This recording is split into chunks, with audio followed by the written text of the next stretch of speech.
Very good morning all of you. देखिए students, अपन last class में 5.3 के एग्जांपल्स कर रहे थे। अब देखिए इसका लास्ट एग्जांपल है, उसकी बात करते हैं अपन। Example number 20। एग्जांपल नंबर 20 में दे रखा एक सीढ़ी है, वो लकड़ी के लट्ठों से बनाई गई है। ठीक है, सबसे जो नीचे वाला लट्ठा है उसकी आपको लंबाई दे रखी है। सबसे जो नीचे वाला लट्ठा है उसकी लंबाई दे रखी है, और सबसे ऊपर वाले लट्ठे की लंबाई दे रखी है। ठीक है, एग्जांपल नंबर 20 की बात करते हैं। आपको एक सीढ़ी दे रखी है। ठीक है, ये सीढ़ी है। इसमें जो सबसे नीचे वाला लट्ठा है उसकी लंबाई 45 सेंटीमीटर दे रखी है। लकड़ी का लट्ठा है ना, सबसे नीचे वाला लट्ठा है उसकी।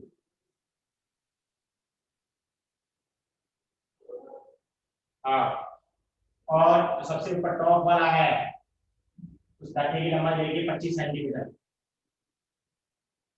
और जो लट्ठे हैं उनके जो बीच में गैप आ रहा है वो भी कितने कितने का है? 25 सेंटीमीटर का गैप है।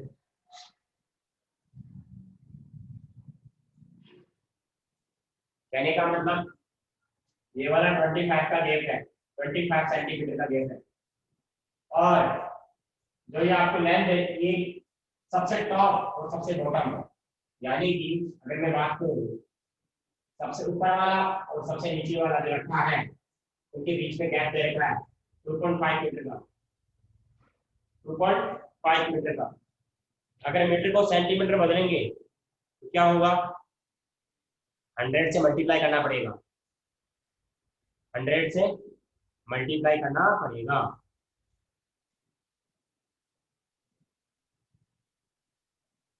कहने का मतलब इसको अपन 250 सेंटीमीटर भी लिख सकते हैं।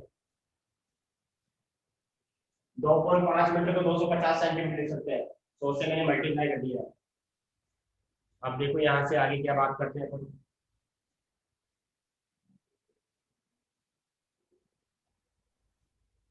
आपको दिया गया है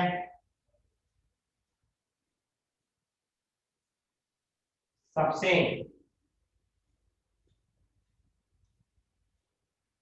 नीचे वाले लट्ठे की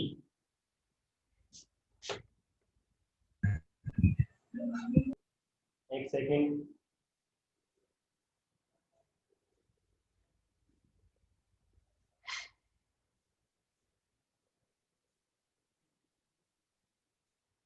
सबसे सबसे नीचे वाले डंडे की लंबाई, सबसे नीचे वाले डंडे की लंबाई, डंडे की लंबाई 45 सेंटीमीटर। सबसे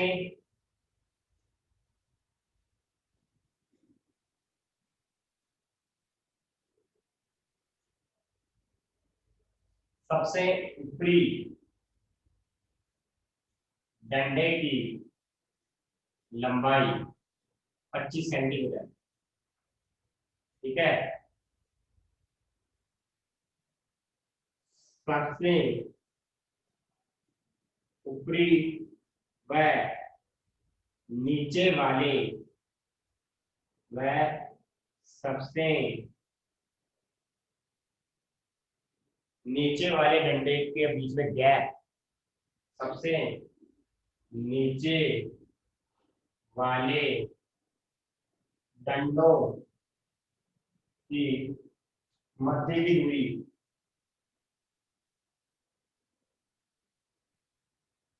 2.5 मीटर दे रखा है। 2.5 मीटर को सेंटीमीटर में बदलेंगे, कितने से गुणा कर देंगे? कितना हो जाएगा ये? 2.5 को 100 से गुणा करेंगे तो 250 सेंटीमीटर आ जाएगा। आएगा कि नहीं आएगा? अब देखिए आपको करना क्या है इस क्वेश्चन में, आपको करना क्या है? आपको सभी डंडों की जो लकड़ी की जरूरत पड़ेगी सीढ़ी बनाने के लिए, कितनी लकड़ी की जरूरत पड़ेगी वो आपको क्या करना है? ज्ञात करना है। अब देखो यहाँ पे अगर मैं बात बात करूं मैं, इस डंडे की लंबाई 45 है, इसकी पता नहीं है, इसकी पता नहीं है, पता नहीं है, पता नहीं है कितने डंडे हैं, लेकिन अपने को ये जरूर पता है कि पहले वाले डंडे की लंबाई और लास्ट वाले डंडे की लंबाई 45 और 25 है, 45 और 25 है। अब देखिएगा यहाँ पे 45 और 25 पहले वाले की और लास्ट वाले के डंडे की लंबाई देखिए 45 और 25। अगर अपन इसमें बात करें, अपने को ये भी पता नहीं है कि कितने डंडे हैं, इस डंडे की लंबाई को जोड़ना है, इसकी को जोड़ना है, सबके डंडों की लंबाई को जोड़ना है, कितनी लकड़ी की आवश्यकता पड़ेगी वो पूछा है। क्या मैं सही बोल रहा हूँ?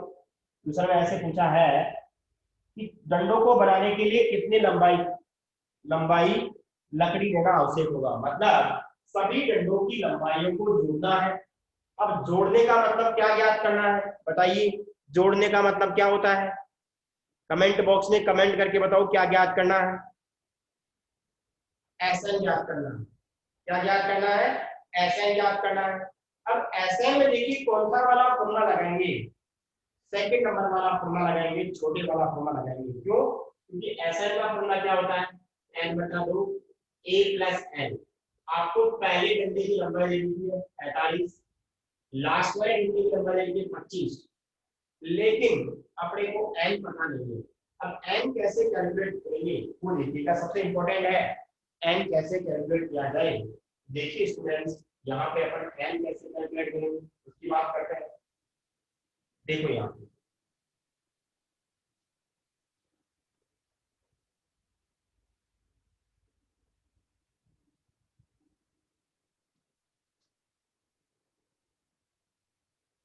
ये मान लो गोविंदपुरा है। क्या है? गोविंदपुरा है। और आपने को जाना है, कहाँ जाना है? मान लीजिए अपने को जाना है जोटवाड़ा जाना है। कहाँ पे जाना है? जोटवाड़ा। गोविंदपुरा से जोटवाड़ा जाना है और मान लीजिए इनके बीच में जो दूरी है वो 5 किलोमीटर की है। कितने किलोमीटर की दूरी है? 5 किलोमीटर की। बात को समझना, जो मैं बात बता रहा हूँ उसको समझना है। गोविंदपुरा से झोटवाड़ा जाना है, मान लीजिए 5 किलोमीटर की दूरी है। आपको हर एक एक किलोमीटर के बीच में पोल लगाना, हर एक एक किलोमीटर के बीच में पोल लगाना है। तो बताओ गोविंदपुरा से लेके झोटवाड़ा तक कितने पोल की जरूरत पड़ेगी, कितने खंभों की जरूरत पड़ेगी? अगर 5 किलोमीटर का गैप है, एक एक किलोमीटर के बीच में आपको पोल लगाना है यानी कि खंभे गाड़ने हैं, तो बताइए कितने खंभों की जरूरत पड़ेगी आपको?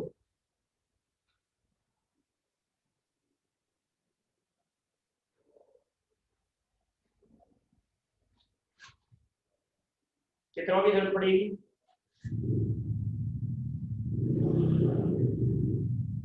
वॉइस तो आ रही है ना बेटा सभी के पास? वॉइस तो सबके पास आ रही है ना?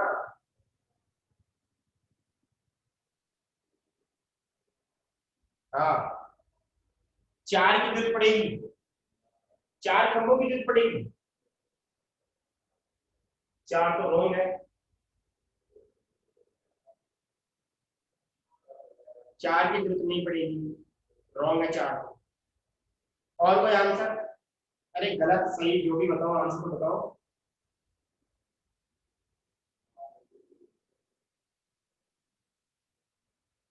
नहीं पता?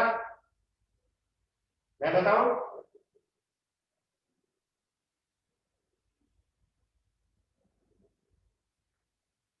अरे मैं आपसे पूछूं पूछूं कि 1 किलोमीटर बाद में आपको क्या करना है? खंभा लगाना है।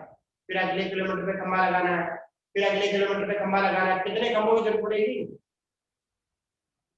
नहीं बता सकती। 5 किलोमीटर की दूरी है, एक एक किलोमीटर के बीच में खंभा लगाना है, कितने खंभों की जरूरत पड़ेगी? 5 की? 5 की पड़ेगी।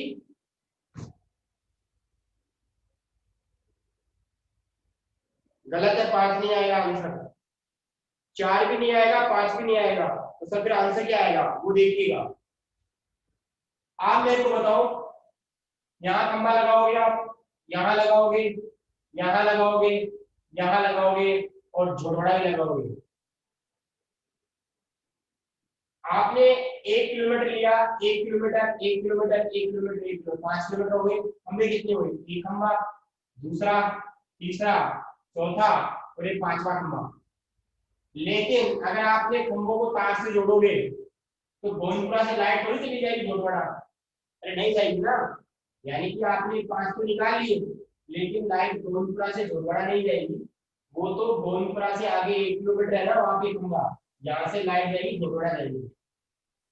यहाँ तो तार जोड़ा ही नहीं आपने, खंबा लगाया नहीं, तो एक खंबा और लगेगा यहाँ पे। अब बताओ खंबे कितने हो गए? 5 हुए, 6 हुए? अरे खंबे 5 हुए, 6 हुए? 6। कितने खंभों की जरूरत पड़ेगी? 6 की जरूरत पड़ेगी। अब वो कैसे याद करेंगे? देखिए, खंभों की संख्या निकालेंगे अपन, तो कैसे निकालेंगे? टोटल दूरी कितनी है? 5 किलोमीटर। और कितने कितने किलोमीटर के बीच में गैप लगा रहे, खंभा लगा रहे? 1 1 किलोमीटर के बीच में। तो 5 बटा कितना आ जाएगा? 1 आ जाएगा। और इसमें प्लस का क्या करना पड़ेगा?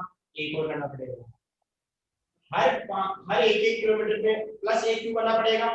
क्योंकि सर शुरू वाला भी तो खंभा लगाओगे, गोविंदपुरा में तो खंभा लगाओगे। कितना हो गया? 5/1 प्लस 1 कितना हो गया? 6 हो गया। तो यानी कि कितने खंभों की जरूरत पड़ेगी? 6 खंभों की जरूरत पड़ेगी। अगर मान लो आपसे ऐसे बोलता कि बीच में 10 किलोमीटर का गैप है। कितने किलोमीटर का गैप है? 10 किलोमीटर का। और 1 1 किलोमीटर के बीच में आपको खंभा लगाना है। बताओ कितने खंभों की जरूरत पड़ेगी?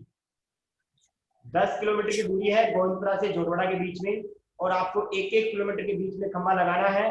तो बताइए कितने खंभों की जरूरत पड़ेगी? 11 की पड़ेगी। बिल्कुल सही बात है, 11 खंभों की जरूरत पड़ेगी। इस बात को आप समझ रहे हो? 1 प्लस क्यों करते हैं? तो आप स्टार्टिंग में जो खंभा लगाओगे तो आपको जोड़ना पड़ेगा।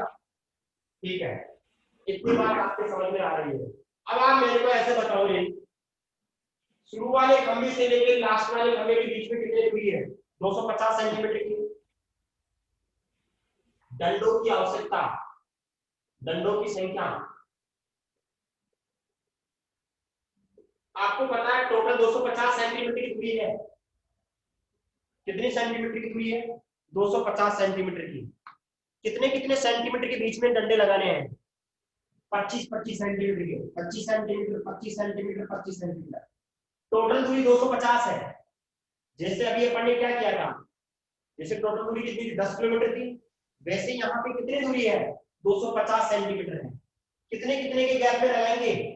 25-25 सेंटीमीटर के लगाएंगे। और प्लस का एक क्या करना पड़ेगा? 1 करना पड़ेगा। तो कितने हो गए ये? 10 + 1 11। क्या सभी के समझ में आ गया 11 डंडे कैसे आए? या तो नो में कमेंट करो, अगर समझ में आ गया तो चले आगे, अदरवाइज नहीं है। हाँ, अब आप मेरे को ऐसे बताओ, अगर मैं वो एग्जाम्पल नहीं सुनता था गोविंदपुरा से लेके झोरवाड़ा वाला, क्या आपकी ये समझ में आ जाता? अगर वो एग्जाम्पल में नहीं समझा था, क्या आपकी ये चीज समझ में आ जाती? या तो नो, नहीं आती ना। इसलिए मैंने वो एग्जाम्पल समझाया है। ठीक है, अब आपको पता चल गया कि डंडों की संख्या 11 आ गई, यानी कि एन का मान कितना आ गया? 11 आ गया। आया कि नहीं आया? अब आपको योग करना है, एस एन बराबर क्या होता है? एन बटा 2, ए प्लस एन होता है। एन का मान 11 है, ए का मान 45 है। यहाँ पे बोल सकते हैं अपन, यहाँ ए का मान कितना है? 45। और एल का मान कितना है? 25। 45 सेंटीमीटर, 25 सेंटीमीटर। तो यहाँ से आपके पास ऐसा आ जाएगा 11/2, 45 + 25, ये कितना हो गया? 45 + 25 70। तो 11/2 × 70, इसको सोल्व करेंगे तो 11 × 35, आंसर कितना आएगा? यहाँ से आंसर आ जाएगा S11 बराबर 55 और 33, 385 सेंटीमीटर। यानी कि अपने को इतने सेंटीमीटर लकड़ी की जरूरत पड़ेगी डंडों को। जो टोटल डंडों की दूरी आएगी, कितनी लकड़ी की जरूरत पड़ेगी डंडे लगाने के लिए? सभी डंडों को लगाने के लिए कितने सेंटीमीटर की दूरी की जरूरत पड़ेगी? 385 सेंटीमीटर। सभी लोगों के समझ में आ गया होगा। एक बार आप लोग इसका स्क्रीनशॉट लें, अपन आगे चलते हैं।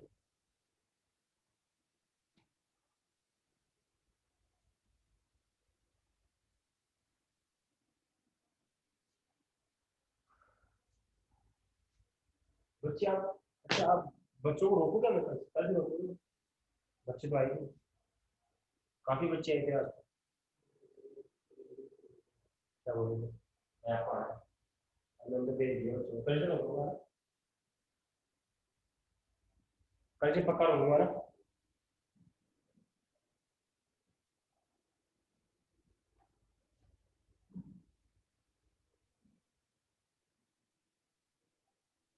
हाँ, अब आ जाओ विविध प्रश्नावली में। विविध प्रश्नावली का पहला क्वेश्चन देखो। पहला क्वेश्चन क्या बोल रहा है, उस पर फोकस करते हैं अपन।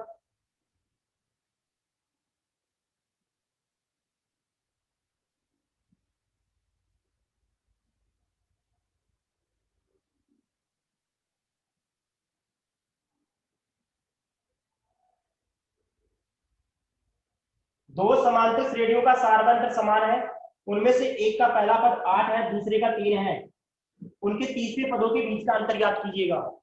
देखिए स्टूडेंट्स, विविध प्रश्नावली का क्वेश्चन नंबर फर्स्ट, दोनों का दो समांतर श्रेणियां हैं, उनके दोनों का सारवंत्र समान है, तो अपन क्या बोल सकते हैं, माना दोनों श्रेणियों, दोनों समांतर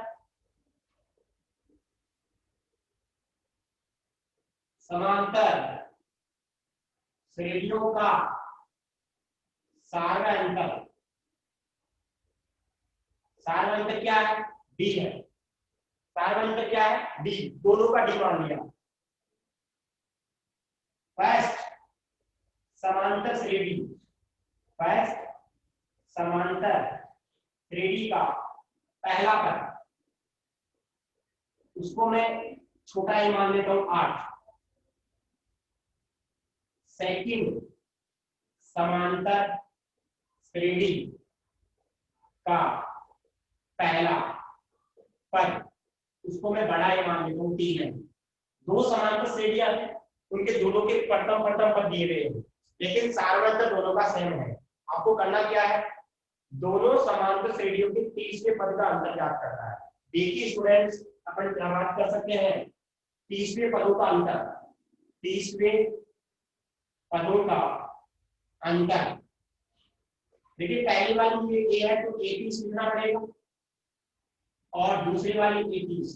देखिए मैंने छोटा ए बड़ा ए क्यों माना है, क्योंकि दो श्रेणियां हैं। मैंने छोटा ए और बड़ा ए क्यों माना है, क्योंकि कितनी श्रेणियां हैं, दो श्रेणियां हैं। कितनी श्रेणियां, दो श्रेणियां।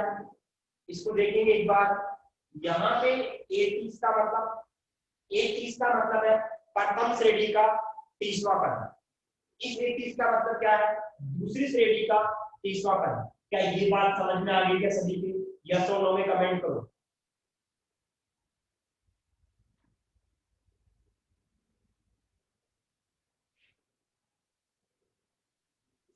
ओके, अब देखिएगा इस ए 30 को क्या लिखूंगा मैं, ए 30 को लिखूंगा मैं ए प्लस 29 डी लिखूंगा, और इसको लिखूंगा मैं ए प्लस 29 डी। देखिए यहाँ पे प्रथम पद ए था, यहाँ पे प्रथम पद बड़ा ए है, लेकिन दोनों का सारवंतर समान है। यहाँ पे भी डी है, यहाँ पे भी डी है। देखिए स्टूडेंट, इसको सोल्व करेंगे अपन, तो क्या आएगा, ए का मान आपको पता है 8 प्लस 29 डी, माइनस इस ए का मान भी पता है 3 माइनस 29 डी, इससे ये कट जाएगा, 8 माइनस 3 कितना आ गया, 5। आपको एक डायरेक्ट तरीका ही बताता हूँ आंसर चेक करने का तरीका। आप मेरे को बताओ कि दोनों का प्रथम पद क्या है, 8 और 3, इनका अंतर करो कितना आएगा। अगर सार में अंतर सेम हो, दोनों श्रेणियों का सार में अंतर सेम हो, तो क्या होता है, हर पद का अंतर समान आता है। इन दोनों के प्रथम पद का अंतर करो कितना आएगा, दोनों के प्रथम पद का अंतर करो कितना आएगा, 5 आएगा, आएगा कि नहीं आएगा, अरे बोलो, 5 आएगा। जब 5 आएगा तो इनके तीसरे पदों का अंतर भी 5 ही आएगा, इनके 10वें पदों का अंतर भी 5 आएगा, सभी पदों का अंतर क्या आएगा, 5 आएगा। क्या बात समझ में आ गई, यस और नो में कमेंट करो कि समझ में आ गई सर बात।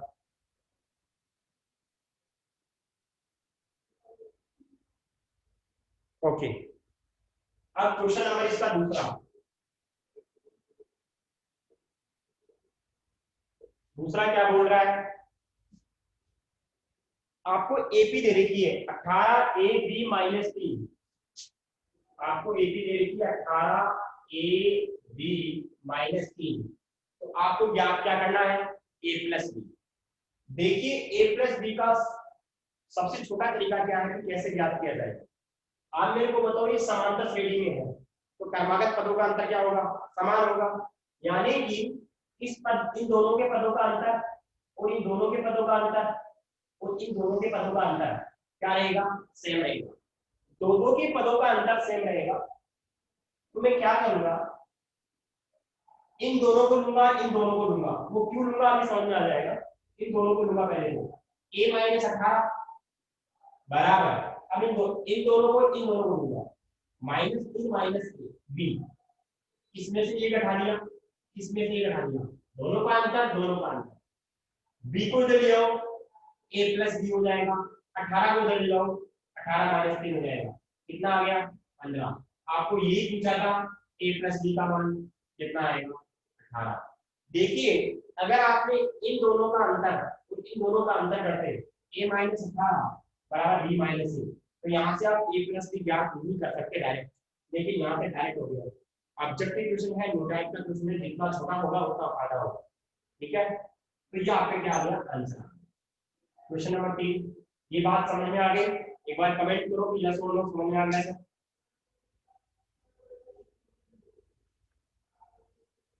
ओके, अगला क्वेश्चन देखिएगा, आपको 7वां और 13वां पद दिया हुआ है, 34 और 64, 18वां पद निकालना है। दिया है आपको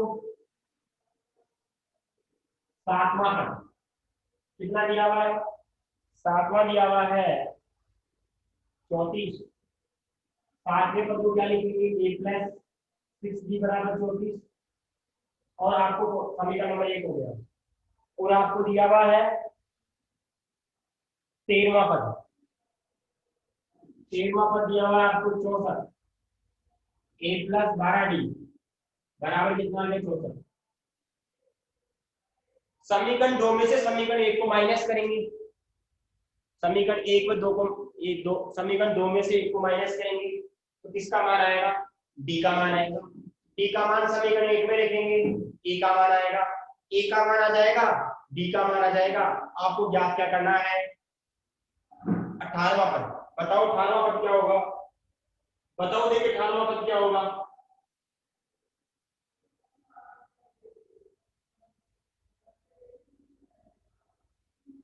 समीकरण है 2 माइनस 1 करेंगे, समीकरण 2 माइनस 1 करेंगे तो कितना हो जाएगा, ए प्लस 12d बराबर 64, ए प्लस 6d बराबर 34, माइनस करेंगे, ए से कैंसिल हो जाएगा और ये 30 आ जाएगा, डी का मान 30/6 से कितना होता है, डी का मान 5 आ जाएगा। डी का मान समीकरण किस में रखेंगे, समीकरण 1 में रखेंगे, 1 में रखने पर समीकरण 1 में रखेंगे ए प्लस 6, डी का मान 5 बराबर 34, ए प्लस 30 बराबर 34, ए का मान कितना आ जाएगा 34 माइनस 30 बराबर 5 आ गया, ए का मान कितना आ गया 5 आ गया, ए का मान आ गया, डी का मान आ गया। बताओ आप 18वां पद ज्ञात कर सकते हो क्या, यस और नो में कमेंट करो कि 18वां पद ज्ञात कर सकते हैं सर, जल्दी बताइए, कर सकते हो 18वां पद। 18वां पद क्या होता है, ए प्लस 17d, इसका स्क्रीनशॉट ले लो और इस क्वेश्चन को आगे कंप्लीट करना है।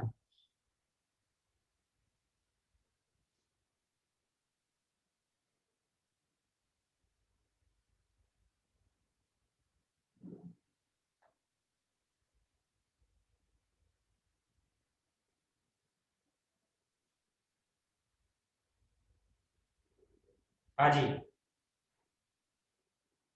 अगला क्वेश्चन,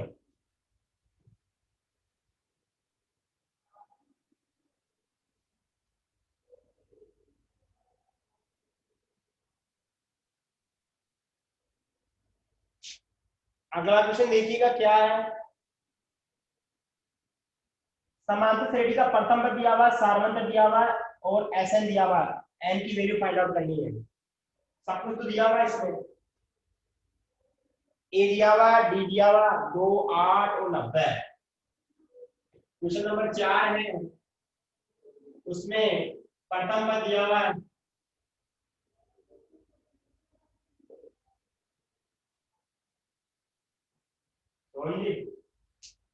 इनकी डब्बी है ना, इनकी डब्बी कर दिया। प्रथम पद दिया हुआ 2, सारवंत दिया हुआ है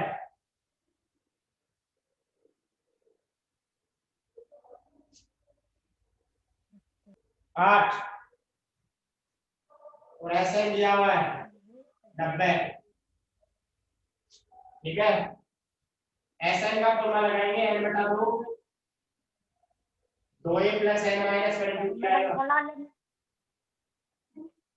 एसएन का फॉर्मूला क्या आएगा, ए बटा 2, 2a प्लस एन माइनस 22 आएगा। आएगा कि नहीं आएगा? बिल्कुल आएगा। अब देखिए यहाँ से अपने को सभी मान दिए गए हैं, दवा है एन बटा 2, ए का मान दिया हुआ 2, एन माइनस 1 बी का मान दिया हुआ 8। अब देखो ना, 4 हो जाएगा, कौन सी दो कर दिया, हो जाएगा, होगा नहीं होगा? बिल्कुल होगा। 90 गुना 2 आ जाएगा, एन 8 एन ऐसा का ऐसा, 4 में से 8 का तो माइनस का 4 आ जाएगा। ठीक है, अंदर गुणा करेंगे तो कितना हो जाएगा, 8 एन स्क्वायर माइनस का 4 आ जाएगा और 180 हो जाएगा। लग रहा है। अब देखिए यहाँ पे ये 180 आ गया है, इसको इधर ले आओ और इसको उधर भेज दो, तो 8 एन स्क्वायर माइनस का 4 एन बराबर 180 आएगा। यहाँ से 8 N square minus 4 N minus का 180 बराबर 0 हो जाएगा। होगा नहीं होगा? अब क्या करेंगे, कुछ कॉमन आ रहा है क्या इसमें? कितना कॉमन आ रहा है इसमें बताओ देंगे। अरे कितना कॉमन आ रहा है?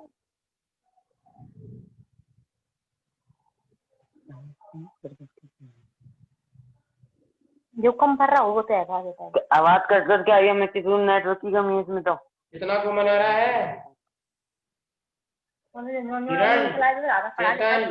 तो पढ़ तो रहा हूँ, तो मैं क्या करूँ, आवाज कट कर के आ रही। तो तानिया कितना आ रहा है? वॉइस आ रही है क्लियर? वॉइस क्लियर आ रही है? अरे वॉइस क्लियर आ रही है क्या? तो फिर बताओ कॉमन कितना आ रहा है? अरे कॉमन कितना आ रहा है? 4, 4 कॉमन लेंगे,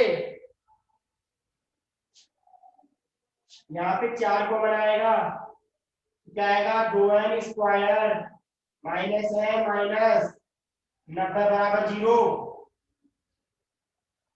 नहीं 45। अबे बूढ़े की चीज कहाँ चली जाएगी, बाहर में चली जाएगी।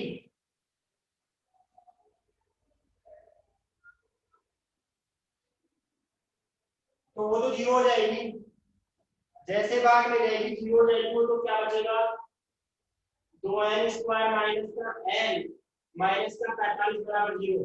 अब इसके टुकड़े करेंगे, टुकड़े ऐसे करेंगे कि जोड़ने या घटाने पर तो बीच वाला आना चाहिए और गुणा करने में कितना आना चाहिए, माइनस प्लस माइनस और 45 को 2 से 90 एन स्क्वायर। बताओ ऐसे टुकड़े बताओ जिसको गुणा करने पर तो माइनस का 90 एन स्क्वायर आना चाहिए और जोड़ने घटाने पर माइनस का आना चाहिए। बताओ टुकड़े क्या होंगे, गुणनखंड क्या होंगे, सभी स्टूडेंट्स बताएंगे।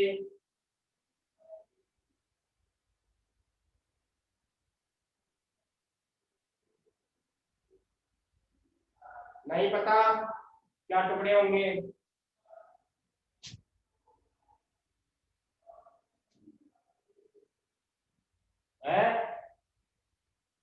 देखो मैं बताता हूँ कैसे टुकड़े होंगे, क्या होंगे इसके। मैं टुकड़े कर रहा हूँ 2n स्क्वायर माइनस का 10n प्लस का 9n। चेक करो देखिए सही है क्या टुकड़े। इन दोनों को जोड़ करने पर तो माइनस का n आएगा, माइनस के 10n में 9n दोनों माइनस का n आएगा। इन दोनों को गुणा करो, माइनस प्लस माइनस होता है, 10 को 9 से गुणा करो 90 और n को n से गुणा करो n स्क्वायर। क्या बात समझ में आ गई क्या? यस और नो में कमेंट करो।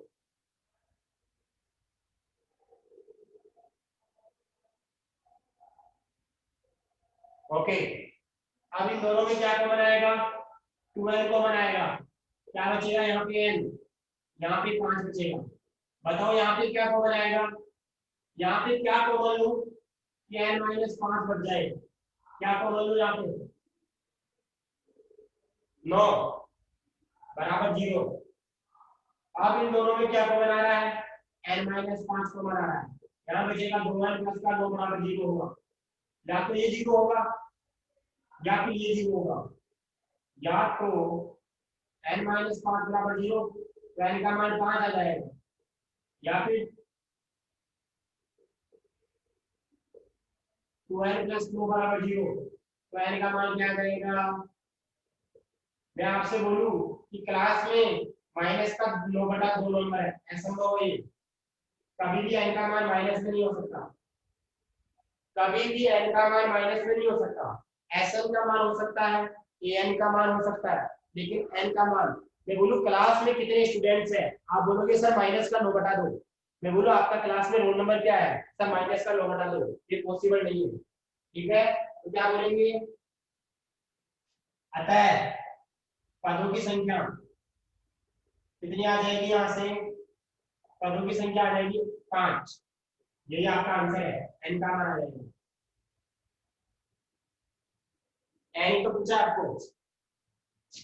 ओके, अब देखिए एक बार इसका स्क्रीनशॉट लो, फिर अपन आगे चलते हैं।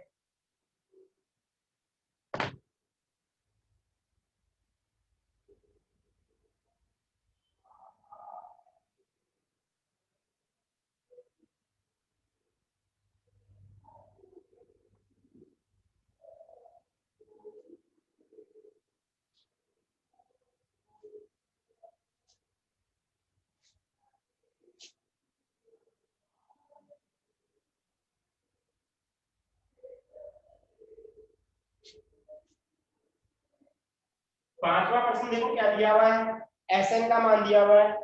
हाँ देखो, समांतर श्रेणी के n पदों का योग दिया हुआ है। क्वेश्चन नंबर जो पांचवा है वो क्या बोल रहा है? Sn का मान 3n स्क्वायर प्लस का 4n है कि नहीं है? यही तो है, 5n है। n का मान 1 रखेंगे तो क्या आएगा बताओ देखिए, s बनाएगा 3 गुना 1 का स्क्वायर प्लस 5 गुना 1 हो जाएगा, 3 प्लस 5 कितना हो गया? 8 हो गया। एक पद का योग आ गया, n बराबर 2 रखेंगे तो s 2 आएगा, 3 गुना 2 का स्क्वायर प्लस 5 गुना 2, ये 3 गुना 4 10 हो जाएगा, तो 12 प्लस 10 कितना हो जाएगा? ये 22 हो जाएगा। कितना हो जाएगा? 22 हो जाएगा। ठीक है, अब मेरे को बताओ कि इसमें ये हुआ कि S1 का मतलब तो हो गया कि पहले पद का योग, S1 का मतलब तो क्या हो गया? पहले पद का योग हो गया, और S2 का मतलब क्या हो गया? दो पदों का योग। होगा कि नहीं होगा? अब अपन आगे चले, n का मान 3 रखेंगे, जैसे अपन n का मान 3 रखेंगे तो 3 पदों का योग आ जाएगा।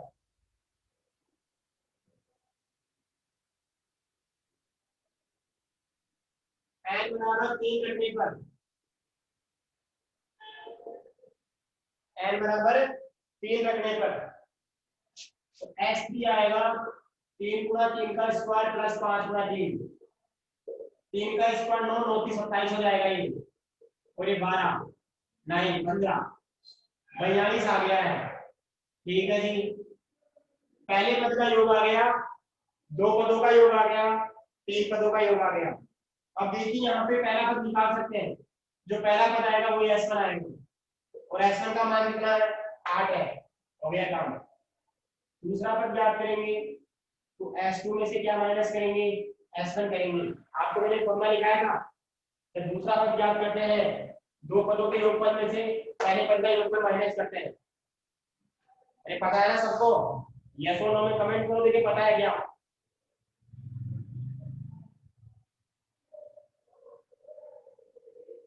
पता है, बहुत बढ़िया। तो यहाँ से A2 कितना आ जाएगा, S2 का मान बोलो, S2 का मान 22, 22 में से 8 में कितना आएगा, 14 आएगा।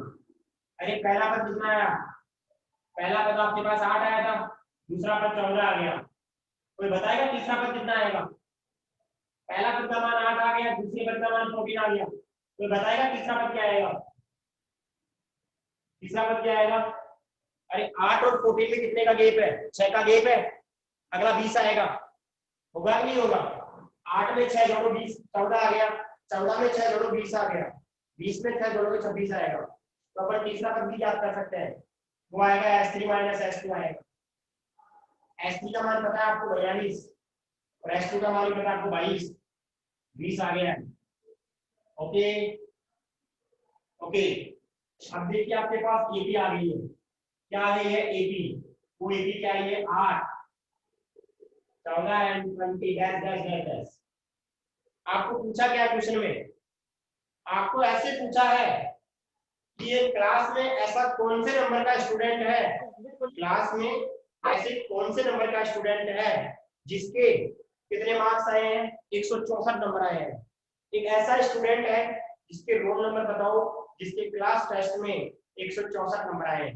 बताओ आप इसमें क्या कैलकुलेट करोगे, क्या कैलकुलेट करना है। ऐसा कौन से नंबर का स्टूडेंट है जिसके 164 नंबर आए हैं, किसकी वैल्यू फाइंड आउट करनी है।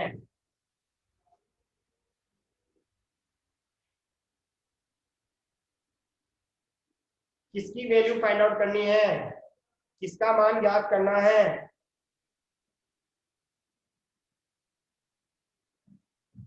अरे n का मान याद करना है, किसका मान याद करना है, n का मान याद करना है। माना nवा पद 164 है, यहां से an बराबर क्या हो जाएगा, a प्लस n माइनस 1 हो जाएगा।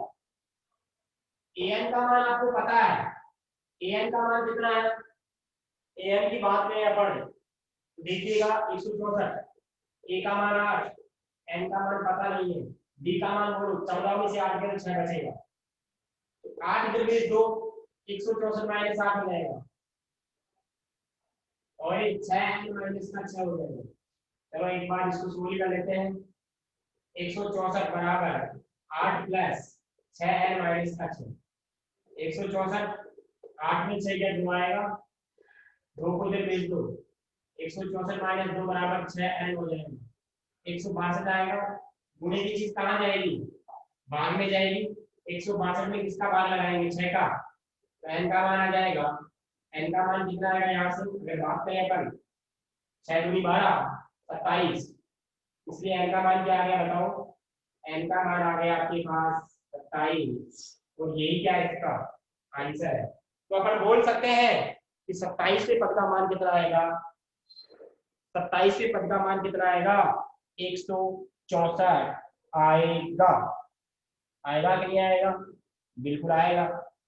ठीक है, अब क्वेश्चन नंबर देखो, 6 से पहले 7वां देखो, कौन सा क्वेश्चन, 7वें नंबर का क्वेश्चन देखो, छठे क्वेश्चन से पहले 7वें नंबर का क्वेश्चन देखो। छठा क्वेश्चन कल बताएंगे, ठीक है, उससे पहले 7वां देखो, 6 वाला क्वेश्चन थोड़ा डिफरेंट है, अलग टाइप का क्वेश्चन है। क्वेश्चन नंबर 7 की बात करते हैं, आपको जो दिया गया है उसको लिख लेते हैं अपन। आपको क्या क्या दिया हुआ है, एक तो पहला पद दिया हुआ है, ए का मान दिया हुआ है 1, एल का मान दिया हुआ है 11, एसएन का मान दिया हुआ है, कितना दिया हुआ है एसएन का मान, एसएन का मान दिया हुआ आपको 36। आपको एन का मान ज्ञात करना है, इसका मान ज्ञात करना है, एन का मान ज्ञात करना है, ठीक है। एसएन बराबर होता है एन बटा 2 ए प्लस एल, Sn का मान 36 है, n का मान पता नहीं, a का मान पता है 1 + 11, n का मान n बटा 2 × 12 कट जाएगा इससे, 36 बराबर n × 6, 6 का भाग लगा दो, 36 बटा 6 कितना हो गया, n का मान 6 आंसर आ गया, n का मान कितना आ गया 6। इतनी बात समझ में आ गई? यस और नो में कमेंट करो और इसका स्क्रीनशॉट लो सभी स्टूडेंट्स।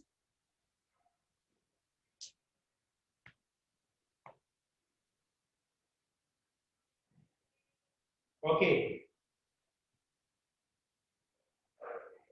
चलो कल इस चैप्टर को खत्म कर देंगे अपन, कल इस चैप्टर को खत्म कर देंगे, बाकी कल पढ़ेंगे। एक बार इसका स्क्रीनशॉट ले लो सभी स्टूडेंट्स, सभी स्टूडेंट्स इसका स्क्रीनशॉट ले लो। थैंक यू सो मच, बाकी कल पढ़ेंगे। Thank you thank you thank you. Complete work कर लेना कॉपी में।